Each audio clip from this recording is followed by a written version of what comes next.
The opinions expressed in the State of Mind program are those of the speakers. The program is intended for educational and entertainment purposes only.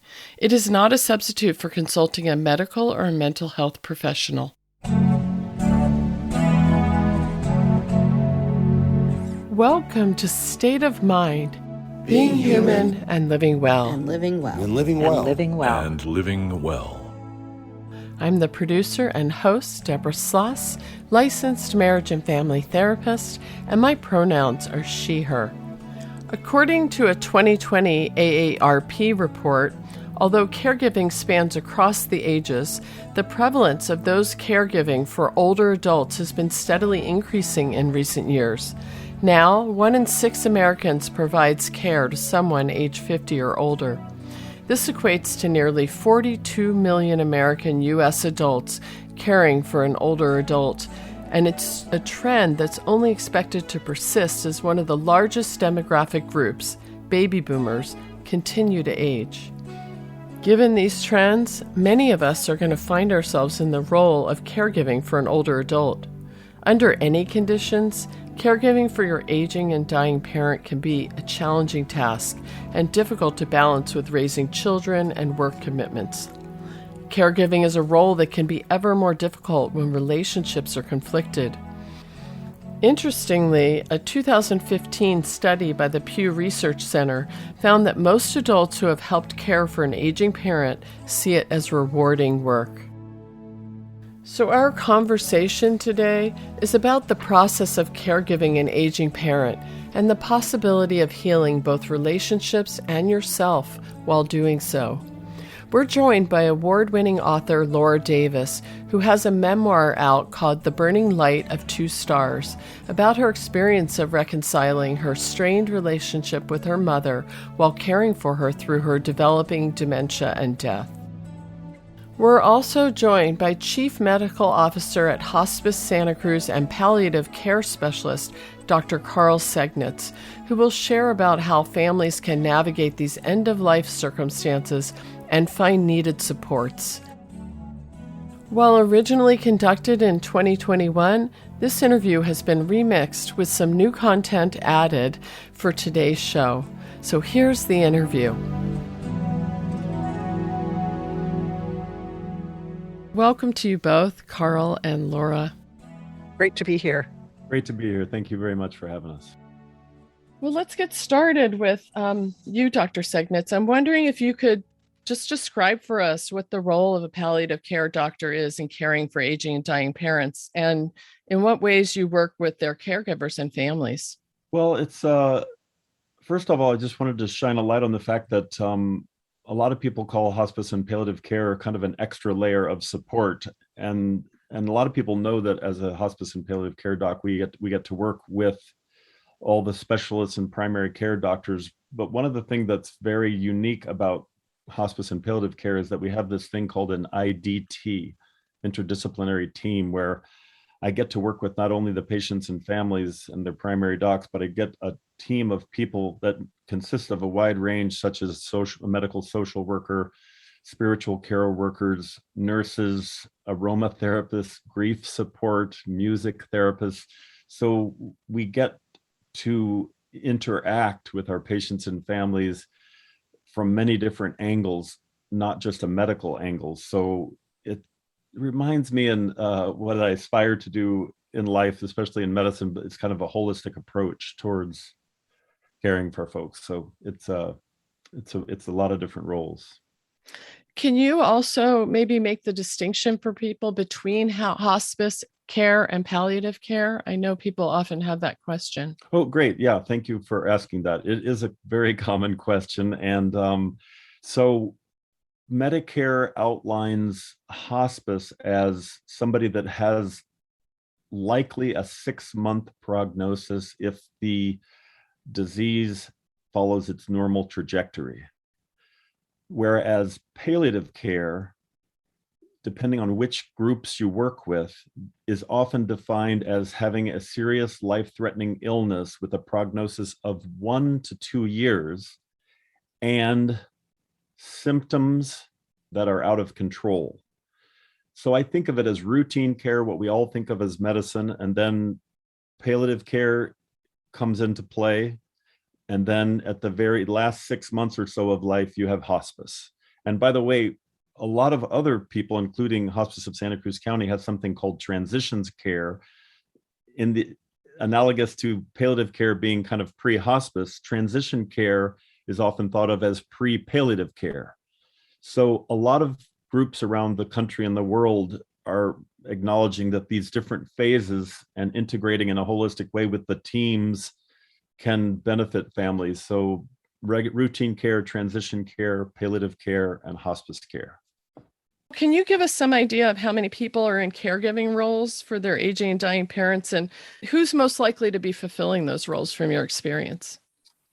Well, it's interesting. I noticed that when you did your intro, we must have overlapped. And if you look at the CDC website, if you look at National Institutes of Health and all the different websites, the number has gone from 1 in 5 or 6 to now 1 or 4 in 5 people are caregivers. So as you said, that turns out to be 45, 50, 55 million people in America. And it turns out that most of them are women that end up being the caregivers. And so, for example, in Santa Cruz County, I'm a rounder offer, so there's around 200,000 people in Santa Cruz County, and if you end up doing the math, it's as high as 30 or 35,000 people end up being caregivers. And most of those, I think, depending on which studies you read, it's around 60 or 70 or 75% end up being women that are the caregivers.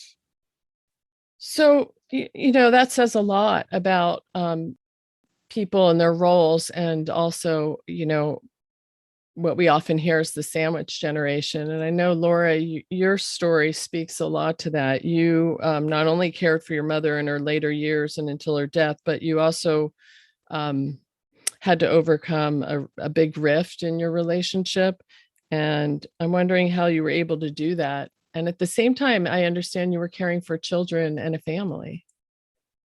Yeah, those are really complicated questions. I could answer those for about an hour or two. But, my mother and I, when I was in my 20s, we experienced a really terrible rift. And we spent, I'd say, the next 20 years struggling to find a way back to each other and to try to seek out a path of reconciliation.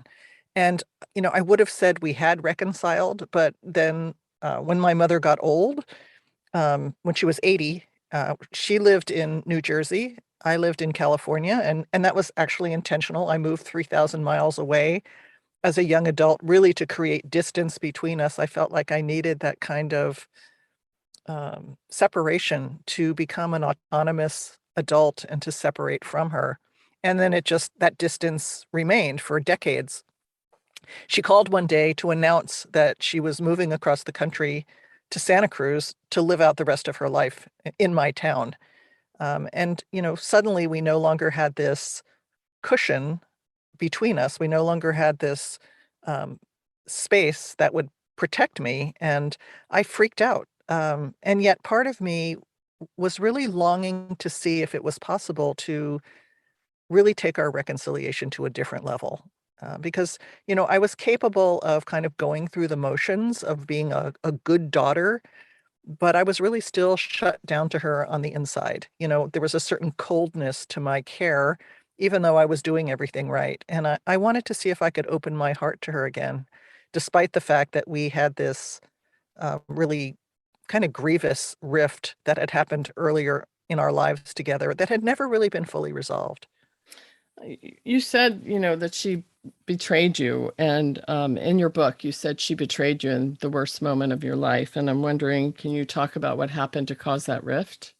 Yeah, our estrangement really happened gradually. It was really a cascading series of breaches that started probably when I was a teenager, as soon as I was old enough to start asserting my own independent personality. My mother was the kind of person who was the sun, and I was expected to orbit around her.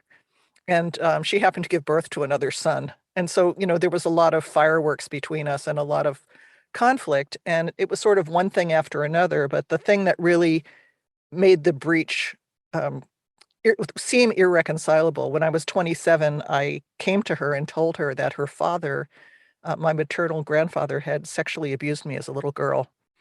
And it was the lowest point in my life. And I really desperately wanted my mother's support. And she not only didn't support me, she attacked me, insisted I was making it up, I was inventing it. And that really cemented the rift between us. And then I went on and wrote a book, The Courage to Heal, which ended up, surprisingly becoming this underground bestseller. So not only was I bringing this up in the family, this thing that had never been talked about, but then I was, doing it on national TV as well. So that just, and I desperately wanted her acceptance, her validation, and she desperately wanted me to recant. And that locked us in this conflict for many, many years. Well, how did you go from there to being able to care for her at the end of her life? I mean, that's what I wrote a whole book about. And it was a very gradual process. She and I worked really hard at our reconciliation, kind of in those middle years, maybe 20 years after the initial rift. We both put a lot of effort into trying to find a way to basically agree to disagree.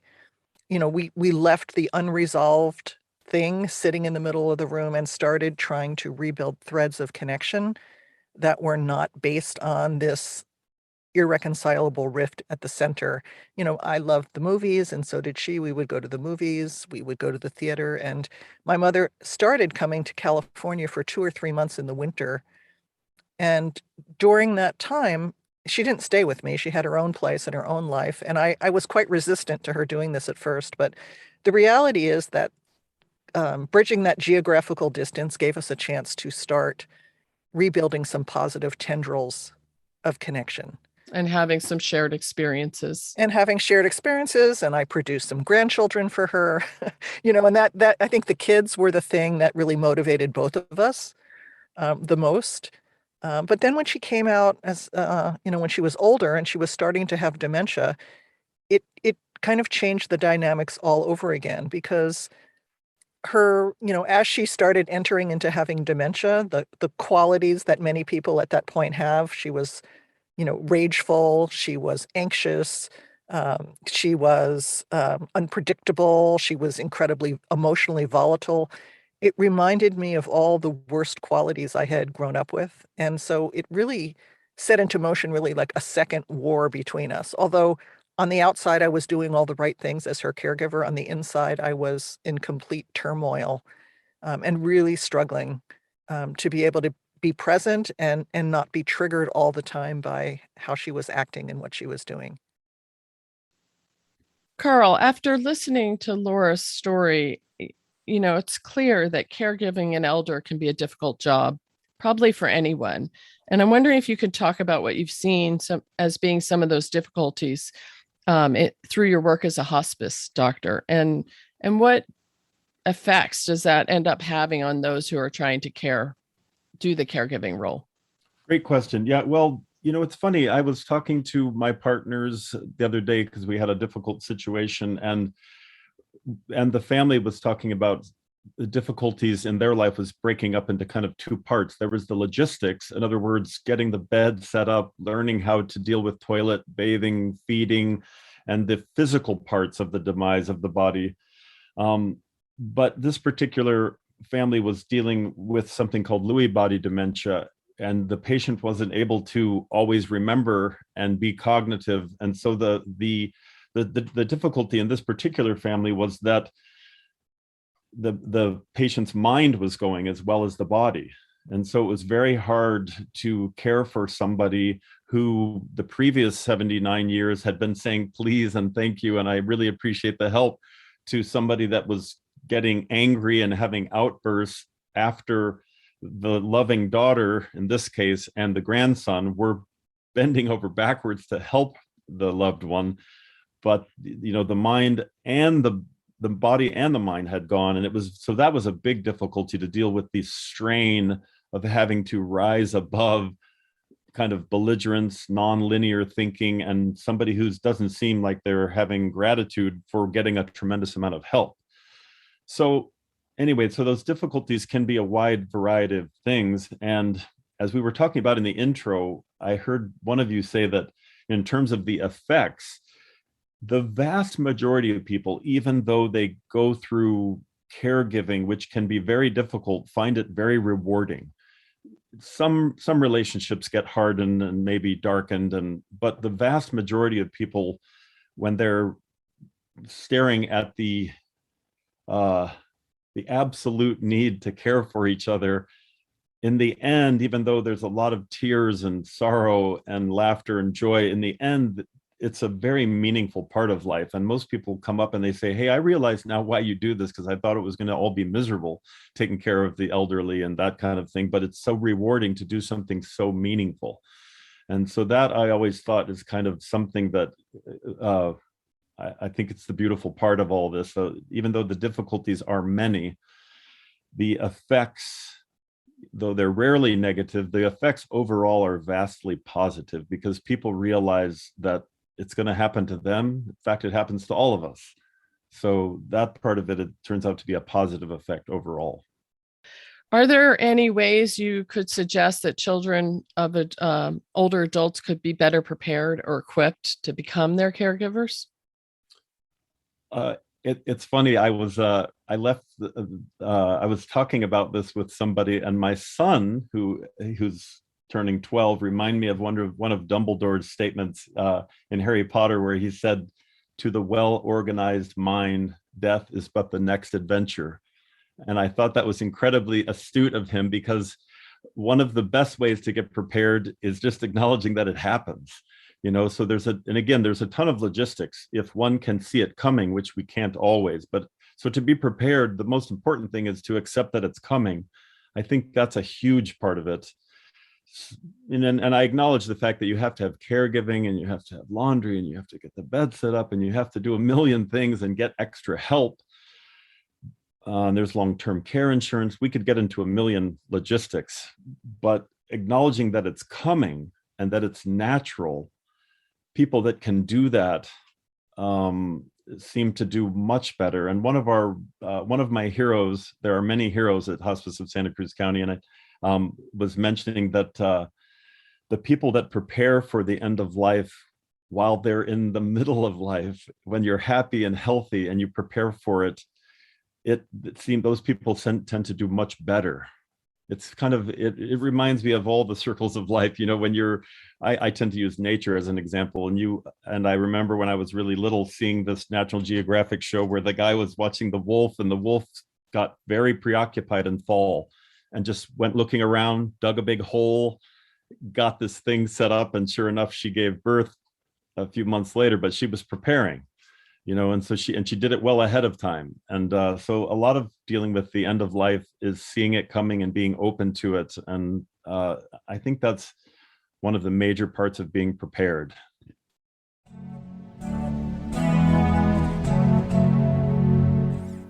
You're listening to State of Mind, Being Human and Living Well. I'm your host, Deborah Sloss, and today we're discussing caring for aging and dying parents, particularly when the relationships are strained or conflicted.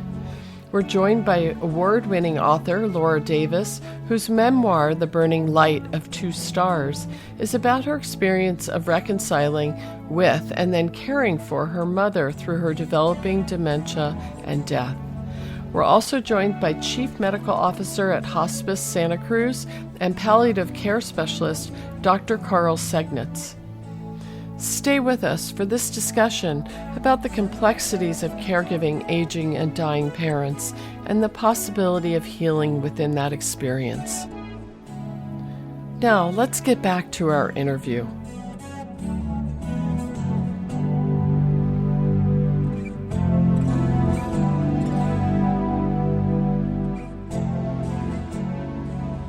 Laura, I'm wondering, as you listen to Karl about advanced preparations, are there ways that you saw that happening in your experience with your mom preparing in advance?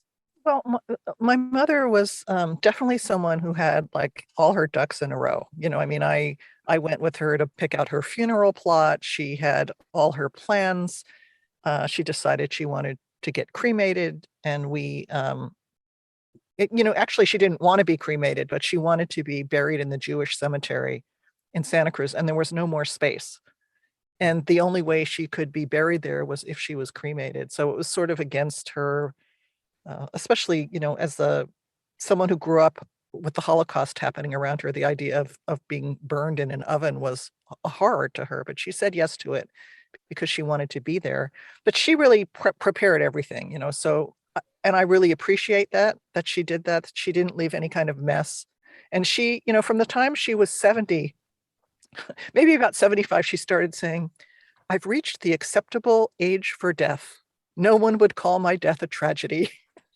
So she was very accepting, I think. And that really, really helped. It wasn't a surprise. It was something she planned for. It also sounds like she made sure you knew what was important to her. She did.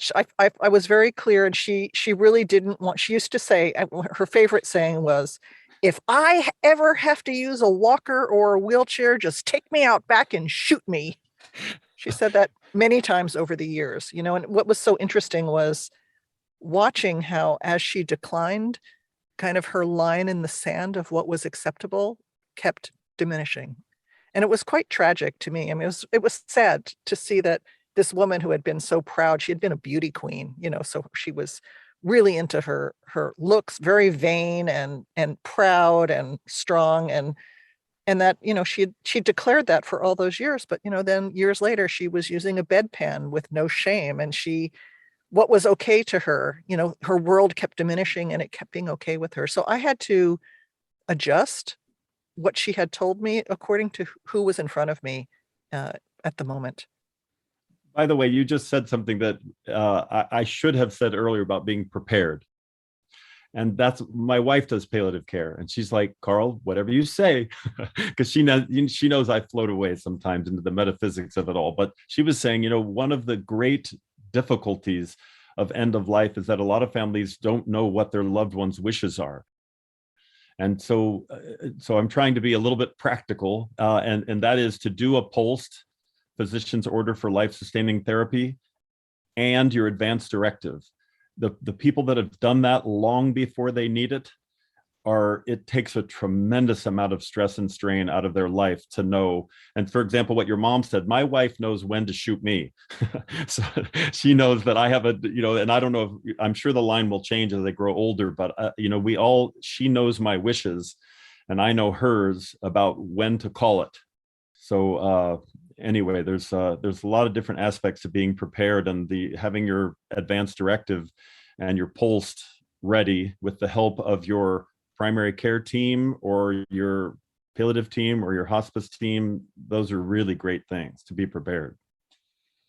There were some issues with that, though, because I really wanted to keep my mother out of the hospital. She had a few hospitalizations in the year she was here, and for someone with dementia to be in the hospital and to have all these procedures done that she didn't understand, I felt like it was torture. And there were all these routines in the hospital of, we're going to do this and we're going to do that and we're going to do this. And I remember close to the end of her life, I brought her in because she had fallen, and I didn't want to take her to the hospital at all, but I was like between a rock and a hard place, because the owner of the assisted living facility said, she's not on hospice, and if you don't take her to the hospital, she can't sleep here tonight. She can't stay.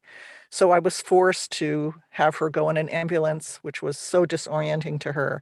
And we got to the emergency room, and, they were coming in saying, "Okay, we want to do this test. We want to do that test." And I just kept saying, "No, no, no, no.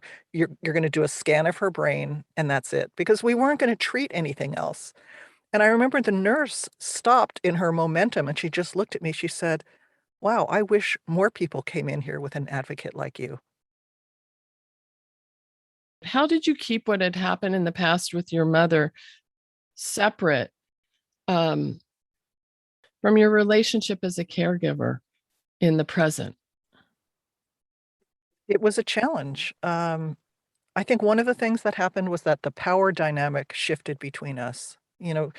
I had always, whether she was or not, in my mind, she had always been this larger than life figure who had the power. And I was always in response to her, in reaction to her, or having to protect myself from her. But as she declined, I started being the decision maker, and I started being the one who had the power. And what happened was, as she, at first she was very feisty and fighting me about her independence, but as her dementia proceeded, she became much more passive. And what I found was that she was no longer the person she had been. Like, I didn't have the same mother anymore. I had a different mother. And even though she was easier to take care of, I missed her feisty self because she wasn't herself. And I also felt like she would no longer felt like she was a danger to me. And I was actually able to open my heart to her more. So it was a very poignant and challenging time, but I think that changed things. The other thing is I found myself getting really triggered, and I ended up going back into therapy when I was taking care of her because I needed help separating the past from the present. I joined and brought her to a support group sponsored by the Alzheimer's Association in Santa Cruz. It was called the Early Stage Memory Loss Support Group, and they exist all over the country. And we would go every Tuesday, and we would first meet in a whole group. It would be people with memory loss and their caregivers. And then the people with memory loss would go with one facilitator, and those of us who were caregivers would go into another room with another facilitator. And that group saved my life. Absolutely. For the maybe year and a half or 2 years I was in that group, talking to other people who were dealing with the same issues I was, just was incredibly valuable, and I would highly recommend it. It could be so isolating to be a caregiver, and the things that happen are unbelievable. And you really need a place where you could really let down and say, this is what is actually going on right now. That's an amazing story, and my experience is that when people let the team help the whole unit, not just the patient, but the patient was almost always with friends and family and caregivers. And so instead of focusing on just the patient, hospice and palliative care and transition teams and getting the primary doctor to acknowledge all these different relationships, you can end up getting help for all those. It kind of reminds me of that old saying, when they talk about raising a kid, it takes a village. And a lot of times exiting life, it takes the whole village. And if everybody acknowledges that they can get help to the extent that they need it, some families tell us, hey, we don't need any help, and they seem to be self-sufficient. Other people, when our medical social worker or our chaplain will say, hey, you might reconsider talking to your imam or your rabbi or your priest, etc. And so I'm happy that you were able to get some help for you so that you could better help her. At one point I went down, someone in that group suggested I go down to a place called the Caregivers Alliance, which was in downtown Santa Cruz. And I went in for the intake, and they gave me a test that was called the burden scale. And it was like you had to rate yourself. I think it was like always, sometimes, never. And the questions were like, do you ever feel enraged when you're around the person you're caring for? Do you feel like you're losing control of your life? I'm making these up, but there were like maybe 30 questions. And I kept saying, always, always. And when it ended up, my score was like 37, and I was so far off the chart in terms of being stressed. And that was the day I called a therapist. So, Karl, we've been talking about the quality of the relationship, and I'm wondering, in your work as a hospice and palliative care doctor, how have you seen the quality of the relationship between the adult child and the parent or person being cared for? How does that impact the experience of both? And how have you seen people navigate that? Well, it's like a lot of things. I have often found myself thinking that oftentimes people die the way they live. In other words, infinitely varied. But like I said early in the show, I think the quality of relationships in transitional care and palliative care, and especially in hospice, there's a tremendous potential for healing and making things intense. And one of my other partners the other day was saying that, when you strip away a lot of the superfluous part of life, you get down to all the good stuff.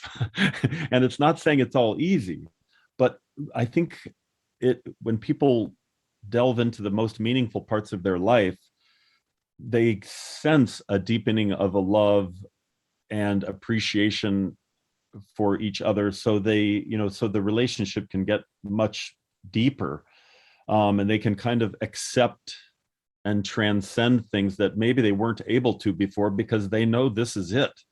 It kind of reminds me of my old life as an ER doc. Sometimes I really liked it because you have to decide.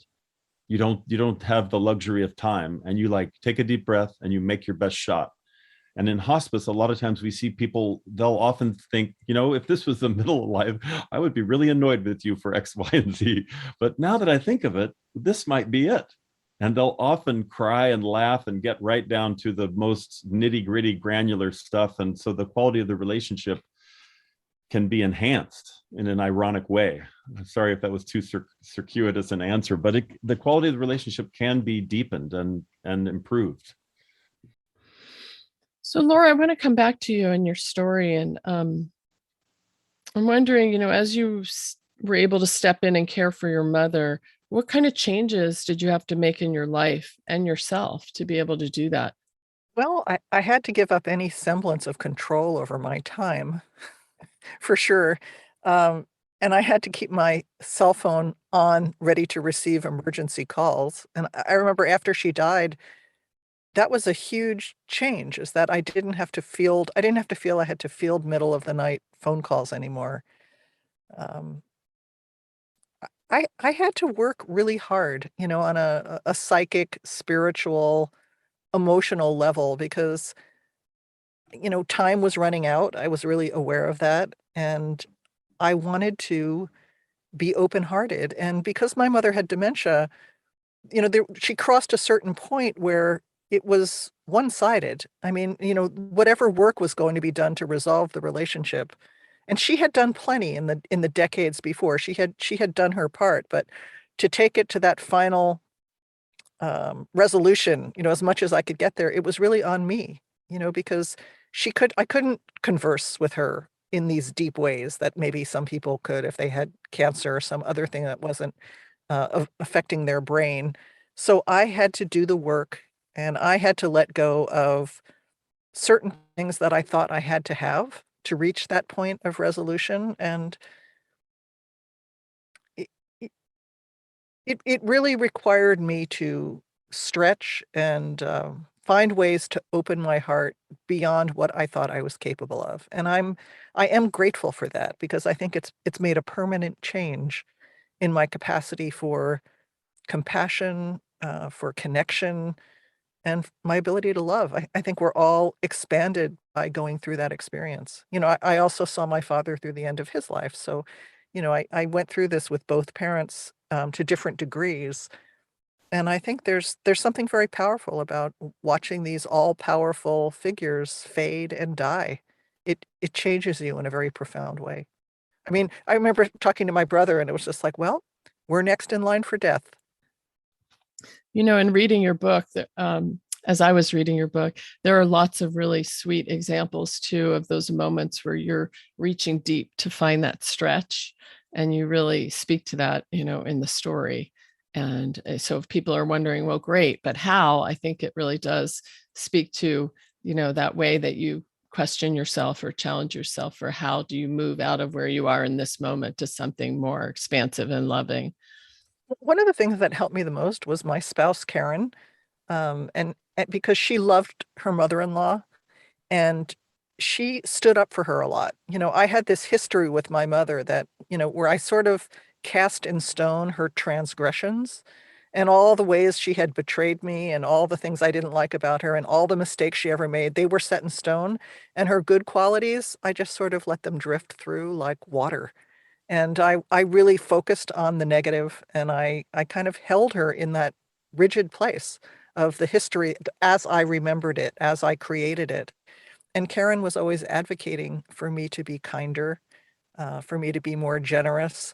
And she stood up for my mother a lot. And I really appreciated that. So, Laura, you're talking about the support of your spouse. I'm wondering what other kinds of supports did you need as you were in this caregiving role for your mother, and where and how did you find it? Well, aside from the things I already mentioned, getting into therapy, support group, I did a lot of reading.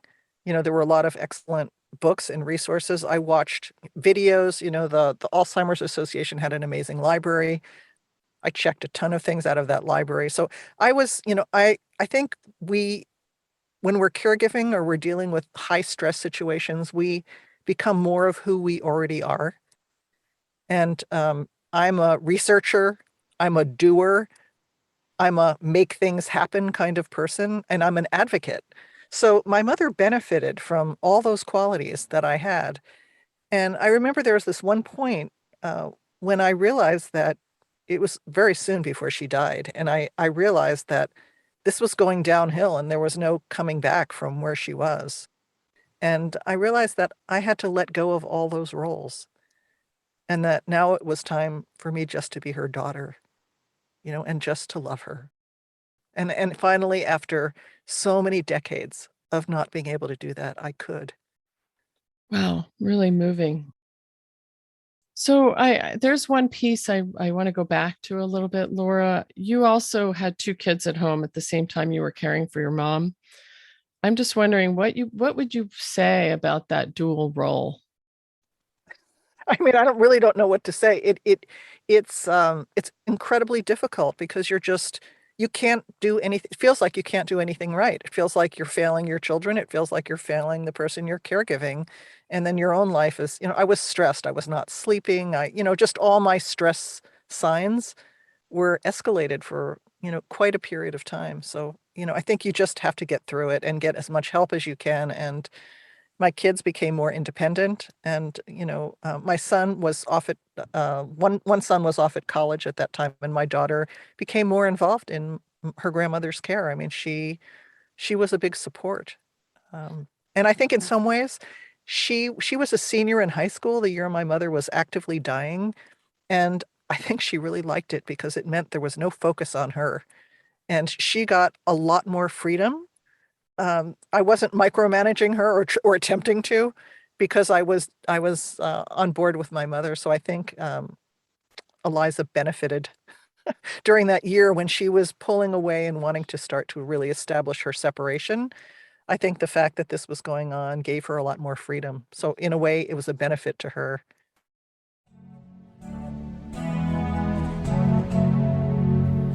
You're listening to State of Mind, Being Human and Living Well. I'm your host, Deborah Sloss, and we're discussing caring for aging and dying parents, particularly when the relationships are strained or conflicted. We're joined by award-winning author Laura Davis, whose memoir, The Burning Light of Two Stars, tells the story of her embattled relationship with her mother, their determination to love one another, and the surprising course they experienced when Laura became her mother's caregiver at the end of her life. We're also joined by Chief Medical Officer at Hospice Santa Cruz and Palliative Care Specialist Dr. Karl Segnitz. Our conversation today is about caregiving an aging parent and the possibility of healing the relationship and yourself while doing so. We'll also discuss how and where to access support. Every State of Mind episode has a resource list, and any we talk about today are included in the show notes for this episode. We've also just started adding transcriptions too.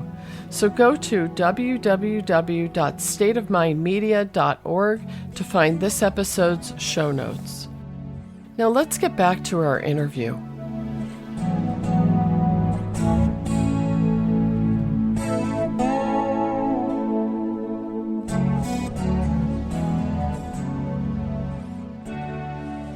So I'm wondering, Karl, as you listen to Laura's story, what's the range of outcomes you see happening at the end of people's lives?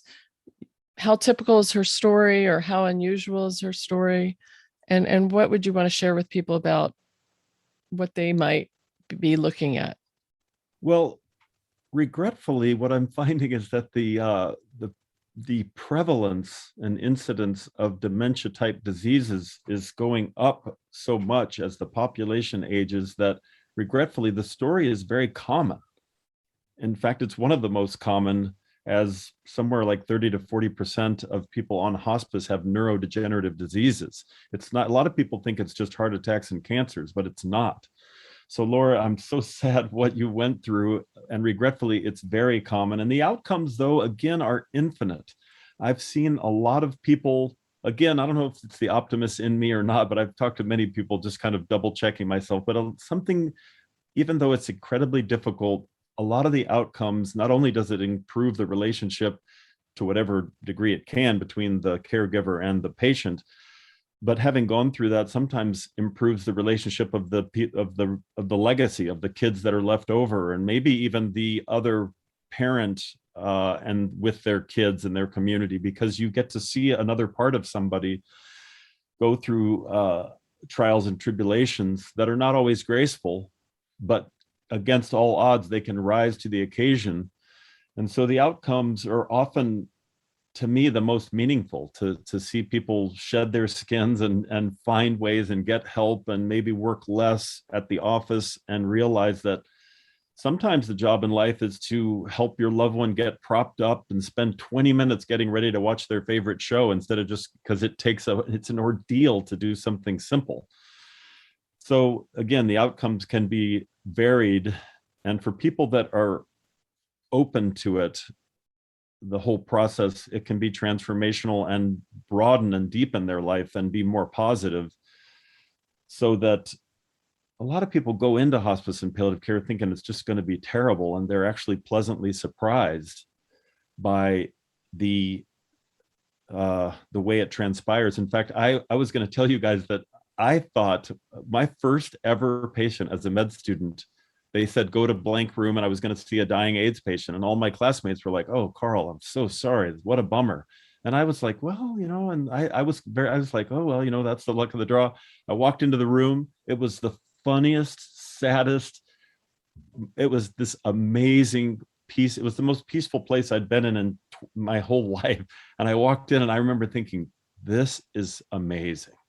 This guy's body was gone. He was laughing and crying, and that was kind of this aha epiphany in my life. Like, I really loved that energy where all the superfluous stuff was gone and people were really talking about things that were important. And I walked out of the room and went back to my grand rounds, and everybody's like, what are you so happy about? I'm like, well, not so much happy, but I just had this amazing experience where a dying man and his family and friends were as peaceful as I'd ever seen.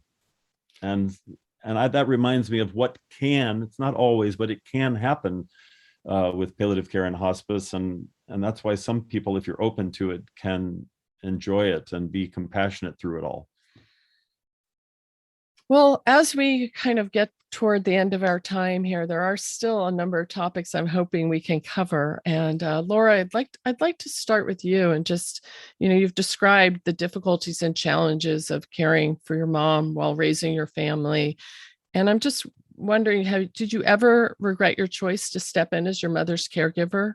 And do you feel any differently about that now? Absolutely not. I feel like it was one of the most enriching experiences of my life. I mean, it's easier to say that in hindsight, because when I was going through it, it felt like hell a lot of the time. I mean, it didn't feel wonderful when it was happening, but I think some of the things we gain the most from in life are some of the most challenging. I'm wondering, Karl, from your experience working with families with a dying family member, are there situations where you've seen it appears to make the most sense for an adult child not to be the caregiver for the parent? Yes, very much so. And Laura, that was very well said. And I was thinking about how we had I've seen all these different permutations. And one of them, which I thought was fascinating, was that when the son was being the son and the caregiver, the patient would get agitated and be very distracted and symptomatic. And then everybody figured out that if the son was the son and let other people do the caregiving, that it decompressed the relationship in a way. And then I've seen it go the other way too, where people, a lot of times, for example, children want to come up and they want to have these deep, meaningful conversations, but the parent's not ready. The loved one that's dying is not ready, but they can accept a different kind of love. And they'll actually not engage in certain types of conversations. And if they are more adjusting the bed and changing the bed and feeding and talking less, then the patient is calmer. And so, and other times we've seen when a certain person shows up, everything goes to hell in a handbasket. And with the help of the team, the people realize, now is not the time. And sometimes, even though it breaks everybody's heart, sometimes they have to come very rarely or not at all, because the patient has so many pain and agitation and can't deal with the toxicities of the past. So it's again, it's different with everybody. And again, when people just, they quit being the caregiver and just are the daughter or just are the husband or wife or partner instead of trying to be everything, things can be more loving and bring out the good parts of the relationship and get rid of the strain and stress. Yeah, so now I want to come to resources. I'm wondering, as I said earlier, there will be more resources than we have time to talk about today on our resource list posted with the show. But I'm wondering if there's a couple that you might want to mention that you specifically used or that you often refer to, and that you really want to call out so people will know about that. Laura, let's start with you. There was one thing that I used that was a lifesaver that most people have not heard of. It was a little device. I bought it on Amazon. It was called a pocket talker. And it was relatively cheap. It was a little over $100. And for what it was a substitute for hearing aids, because my mother was not capable of maintaining or using hearing aids. I mean, they would be like, under the couch, gathering dust, and she just couldn't manage them or use them. And I think I bought her, 3 sets of $6,000 hearing aids. And she got to the point where she couldn't hear, and it was really isolating her. And this little device was like, it looked like a tiny cassette deck. She would have it on her lap, and then she'd have a pair of headphones on connected to it, and it would amplify the conversation we were having. It meant that we could talk to her, and her medical staff could talk to her. It was a miracle. I already mentioned the early memory loss support group, which I would really recommend people check into. And the other thing is I recommend, this is self-serving, but I do recommend that people read the story I have written. And I think it will give people permission for a really broad range of feelings that may come up when you're a caregiver, and help people feel like, oh, she's willing to talk about that. I guess it's okay that I feel this way too. And I have posted the first 5 chapters on my website if you want to read them, and that's at lauradavis.net/chapters. That's lauradavis.net/chapters. And I think it can be a good guide for people who are in this kind of situation. Thank you. Thank you. Karl, any resources you want to call out? I agree with Laura. There's just so many, and the main thing is to reach out. But right around, for example, I find that we often use the Del Mar Caregiver Resource Center and the Senior Network Services and the Alzheimer's Association. And then there's also straightforward things like the American Academy of Hospice and Palliative Medicine. Their website directs people to an infinite number of resources. And AARP and Hospice of Santa Cruz County has a tremendous array of ways to connect to different resources that can help people at different parts of the life cycle, not just death and dying, but transition care and palliative care. So, and there's also the National Alliance for Caregiving. So there's just so many. Once you start reaching out, they'll often cross-refer so that you can get what you need for your family and your loved ones. So there's a lot of them. I'm wondering if you have any closing comments, if there's anything that you have not yet had a chance to say, or any points that you definitely want to leave our listeners with. Laura? The main thing is that you can be surprised by the outcome. That if you had asked me when I was 28 years old and becoming completely estranged from my mother, if I would ever take care of her at the end of her life, I would have looked at you and told you were utterly insane. And yet it ended up being one of the most meaningful experiences of my life. So I think being open, that we really don't know what the resolution is going to be. And that over the course of a lifetime, we change, the other person changes, and circumstances change. So keep an open mind and, as much as you can, an open heart. Karl, any closing comments? We've covered a lot of ground. I would just say, perhaps I didn't emphasize enough that the evening years and death and dying is normal, and being open to accepting it and being aware of minor things like the fact that 100% of us are going to go through it. It just normalizing something can make space for then learning how to, well, it sounds crazy, but it can be a beautiful thing. It's not all bad. And in fact, a lot of it can open up for the beauty of life. And so I think I would, normalizing that life and death, it's a circle and it's normal, and not to fight it so much can create a lot of peace in people's life. And that's, I think I'd like to end on that.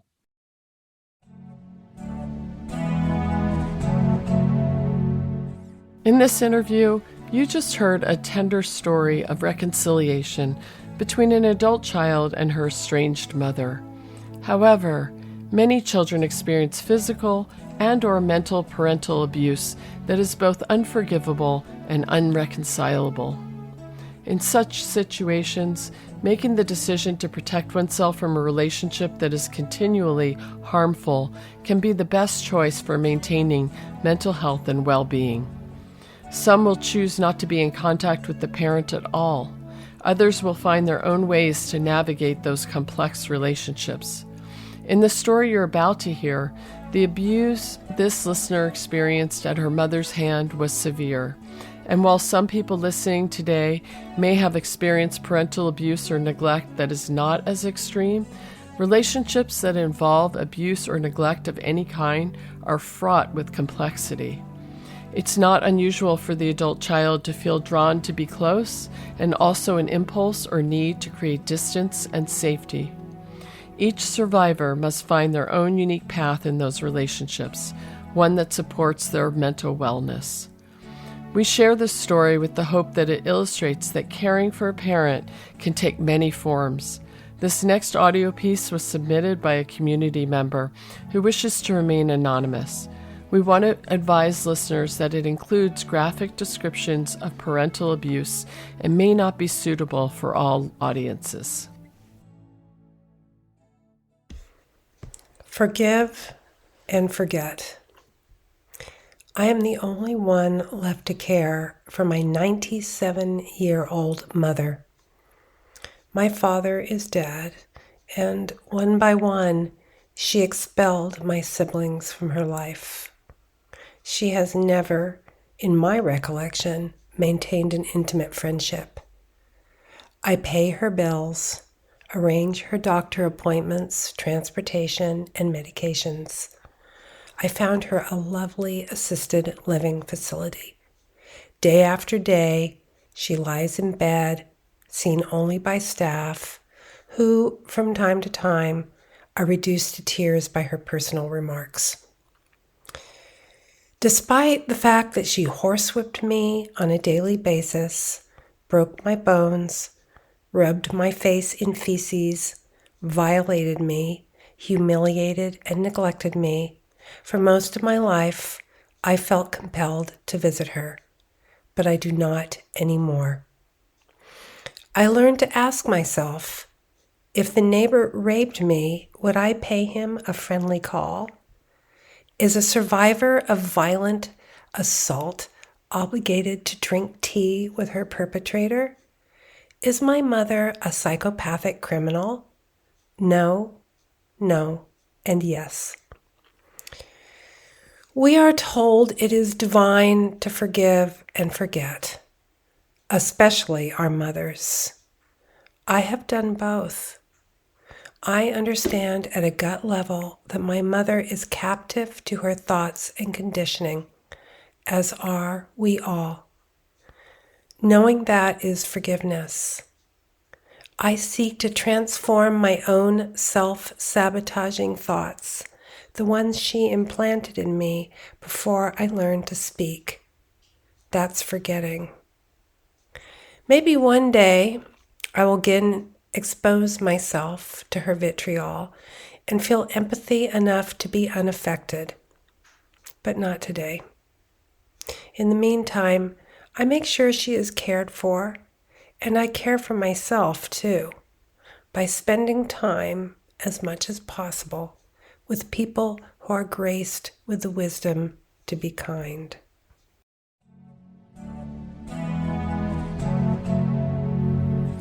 You've been listening to State of Mind, Being Human and Living Well. And living well. And living well. And living well. And living well.